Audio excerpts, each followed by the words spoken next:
இங்கே சிலர் ஏதோ கல்லை நாங்களே இப்பதான் ஒரு 10 நாளைக்கு முன்னாடி கண்டுபிடிச்சது போல ஒரு எங்கேயோ உட்காந்து காய்ச்சி எடுத்துட்டு வந்தது போல கருதுகிறார்கள். அப்படி இல்லை. தமிழனுடைய வாழ்வியலோடு இணைந்த ஒன்று கரும்பு, வாழை போல பனையும் தென்னையும். அப்படிதான் நீங்க பார்க்கணும். வேளாண்மையினுடைய விரிவாக்கம் தான் ஆடு மாடு வளர்த்தல், கோழி வளர்த்தல், பட்டுப்பூச்சி வளர்த்தல், நெசவு செய்தல், மீன் வளர்த்தல், இது போன்ற இவைகள் எல்லாம் பனை தென்னை எல்லாம் வேளாண்மையினுடைய ஒரு விரிவாக்கம். அது தெரியாம கல்லுக்கு தடை போடுவது என்பது அந்த கொடுமையை நம்மளால் ஏற்க முடியாது. எங்கள் ஐயா நல்லசாமி அவர்கள் சொன்னது போல மது என்று நிரூபித்து விட்டால் 10 கோடி தருகிறோம் என்கிறார்.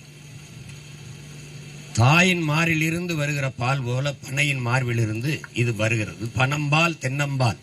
நாங்கள் அதிகாரத்துக்கு வரும்போது வந்த உடனே கல் என்றதை நீக்கிவிட்டு பனம்பால் தென்னம்பால் ஈச்சம்பால் மூலிகை சாறு என்றுதான் கடைகளை திறப்போம். சீமை சரக்குகளை தடை செய்வோம். இந்த மாதிரி தெருவுக்கு 2 கடைகளை இருக்கிறதை கல்லை விஷம் என்கிறார்கள். அப்போது நமக்கு ஒரு கேள்வி தோன்றுகிறது.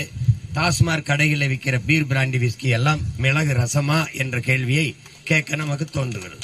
கல் நஞ்சு என்றால், கல் மது தடை செய்ய வேண்டும் என்றால், நீங்கள் அரசு நடத்துகிற டாஸ்மாக் கடையில் விற்கிற பீர், பிராண்டி, விஸ்கி, ரம்மு, ஜின் எல்லாம் கோயிலில் கொடுக்கிற தீர்த்தமா, புனித நீரா என்ற கேள்வியை நாம் எழுப்ப வேண்டியிருக்கிறது. பனையிலிருந்து பனஞ்சாறு வரும். அதுல ஏதாவது கலந்தாத்தாங்கல்லாகும்.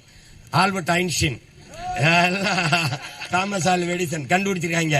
இவங்க எல்லாம் அடே நான் வென்று வந்து இதே பனையில கட்டி வச்சு வெளுக்கிறேன்டா. டே ஐயோ பயல்களா, சேட்டை.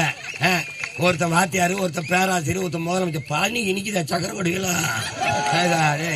நாட்டை இவங்க கிட்ட கொடுத்தா விளங்குமாடா. விளங்குமா?